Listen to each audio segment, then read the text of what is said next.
Dans quelques jours, le public pourra de nouveau franchir les portes de la cathédrale Notre-Dame de Paris, 5 ans après l'incendie dévastateur qui a ravagé une grande partie de ce monument emblématique.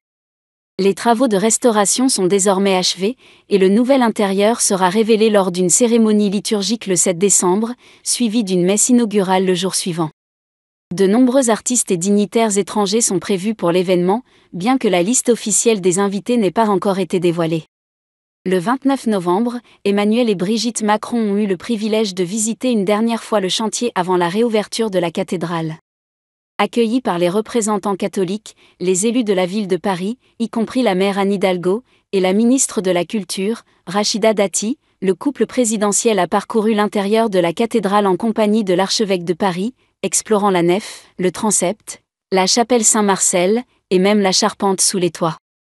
Au cours de cette visite, Emmanuel Macron a rendu hommage aux 2000 personnes qui ont contribué aux travaux de reconstruction, mettant en avant la diversité des métiers impliqués dans cette entreprise colossale.